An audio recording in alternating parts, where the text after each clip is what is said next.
ये लगभग 80 साल पुरानी बात है। गोजरावाला एक छोटा सा गांव था जहां लोग मिलजुल कर रहा करते थे। गांव के बाहर कच्चे रास्ते के किनारे कैसर की एक छोटी सी झोपड़ी थी। उस झोपड़ी में कैसर, उसकी बीवी और उसकी छोटी सी बेटी रहते थे। एक शाम अचानक कैसर की बीवी की तबीयत खराब होने लगी। कभी तेज बुखार, कभी सांस फूलना। उसका जिस्म जैसे जवाब दे रहा हो। कैसर घबरा गया। उसने दिल ही दिल में कहा, हाय अल्लाह, अब मैं क्या करूं? ना पास में कोई अस्पताल है, ना ही कोई हकीम। वो परेशानी में सीधा राजू चाचा के घर की तरफ दौड़ा। दरवाजा जोर जोर से खटखटाया। दरवाजा खोलते ही राजू काका बोले, अरे कैसर, इतना परेशान क्यों हो? सब ठीक तो है? काका, मेरी बीवी की हालत बहुत खराब है, आप एक दफा मेरे साथ चलिए। राजू काका बगैर देर किए उसके साथ चल पड़े। झोपड़ी में पहुंचते ही उन्होंने चराग की रोशनी में कैसर की बीवी को देखा। उसकी सांसें उखड़ी हुई थीं, चेहरा पीला पड़ चुका था। कुछ लम्हे चुप रहने के बाद राजू काका संजीदा लहजे में बोले, कैसर, अब तुझे जंगल जाना होगा। जंगल पर क्यों राजू काका? हाँ, वहाँ एक संजीवनी जड़ी बूटी है, वही उसे बचा सकती है। लेकिन ध्यान रखना, आज अमावस की रात है। इस रात में जंगल में भूत प्रेतों का निकलना आम सी बात है। जैसे ही कैसर जंगल के लिए निकलने लगा तो पीछे से उसकी बेटी की मासूम सी आवाज आई, पापा, मुझे भी आपके साथ जाना है। कैसर ठटक गया। उसने मुड़कर अपनी बेटी को देखा। उसकी आंखों में डर भी था और भरोसा भी। देखो बेटा, अगर तुम मेरे साथ चली जाओगी तो तुम्हारी माँ का ध्यान कौन रखेगा? तुम यही रुक जाओ, मैं बस 1 घंटे में वापस आ जाऊंगा। काका, अगर हो सके तो मेरी बेटी और बीवी का ख्याल रखिएगा। तुम परेशान मत हो कैसर, जितनी जल्दी हो सके वापस आ जाना।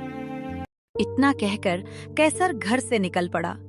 वो सिर्फ एक आदमी नहीं था, बल्कि एक बाप और शौहर था जो अपने घर वालों के लिए अपनी जान को दांव पर लगाने जा रहा था।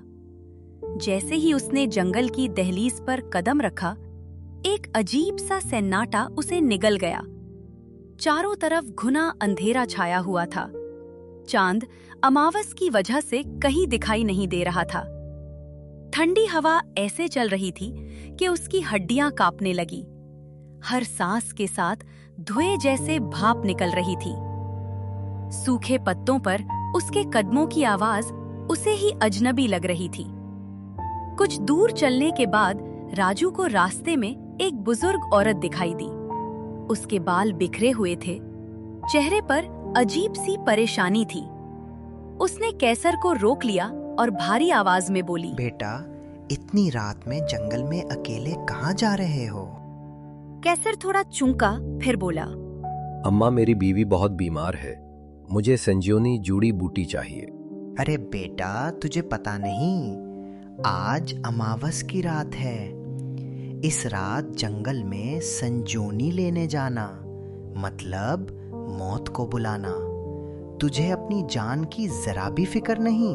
अम्मा, आप ऐसी बातें क्यों कर रही हैं? मेरी बीवी की हालत बहुत खराब है। ठीक है बेटा, मगर एक बात याद रखना, रास्ते में अगर कोई तुझे देखे या पीछे से आवाज दे तो रुकना मत, पीछे मुड़ना मत। फिर उसने राजू के कान के पास छुपकर एक दुआ बताई, अगर कोई बड़ी मुसीबत आए तो ये दुआ पढ़ना, ये तुझे बचाएगी। कैसर ने हाथ जोड़कर उसका शुक्रिया अदा किया और आगे बढ़ गया। जैसे जैसे वो जंगल की गहराई में जा रहा था, वैसे वैसे पीछे सा अजीबो गरीब आवाजें उन्हें लगी। कभी हंसी, कभी रोने की आवाज, कभी पत्तों के कुचले जाने की आवाज। कुछ देर बाद उसे साफ महसूस हुआ कि कोई उसका पीछा कर रहा है। राजू रुक गया। दिल जोर जोर से धड़कने लगा। मुझे किसी भी हालत में पीछे नहीं मुड़ना, ये सब भरमजाल है। पीछे से एक आवाज आई, कैसर, कैसर। वो सामने ही देखता रहा। तभी उसने देखा कि उसके सामने एक औरत खड़ी थी, साफ कपड़े, पुरसुकून चेहरा। तभी कैसर ने कांपती आवाज में पूछा, आप यहाँ इतनी रात को? मैं भी यहाँ संजोनी बोटी लेने आई थी, मगर रास्ता भटक गई। आप कहाँ जा रहे हैं? मैं भी संजोनी लेने जा रहा हूँ। मेरी बीवी बहुत बीमार है तो उसके लिए। चलो अच्छा हो गया, एक साथ मिल गया। चलो एक साथ चलते हैं। तकरीबन 10 मिनट साथ चलने के बाद कैसर ने पूछा, आप कहाँ रहती है और इतनी रात को जंगल में अकेले क्यों आ गई? किसी के साथ क्यों नहीं आई? अभी उसकी बात पूरी भी नहीं हुई थी कि पीछे से एक खौफनाक आवाज गूंज उठी। कैसर डर के मारे वही जम गया। वही रुक जा।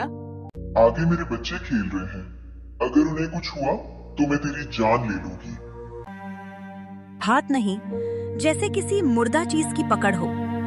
लंबे लंबे नाखून, सियाह उंगलियां और बर्फ जैसी ठंडक। कैसर जोर से चीख पड़ा। उसी लम्हे राजू को उस बुजुर्ग औरत की बात याद आई। डर के मारे उसका बदन कांप रहा था, लेकिन फिर भी उसने हिम्मत की और पूरी ताकत से वो दुआ पढ़ने लगा। जैसे ही दुआ पढ़ी, वो हाथ एकदम से गायब हो गया। पीछे से उन्हें वाली तमाम आवाजें भी एकदम थम गए। कैसर ने गहरी सांस ली। पूरा बदन पसीना से भीग चुका था। वो बगैर पीछे देखे आगे बढ़ने लगा। अभी वो ज्यादा दूर भी नहीं गया था कि अचानक रास्ते में उसे अपनी बेटी दिखाई दी। वो रो रही पापा, थी। आप मुझे अकेला छोड़ आए थे। मुझे बहुत डर लग रहा है, मुझे यहाँ से ले चलो। कैसर का दिल भर आया। पैर अपने आप बेटी की तरफ बढ़ने लगे, लेकिन फिर वो रुक गया। उसका दिल जोर से बोला, मैं अपनी बेटी को घर छोड़ के आया था। वो यहाँ जंगल में कैसे हो सकती है?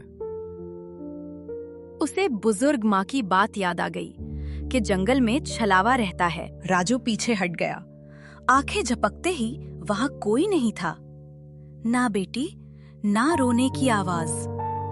अब कैसर समझ चुका था कि ये जंगल उसकी कमजोरी ढूंढ रहा है।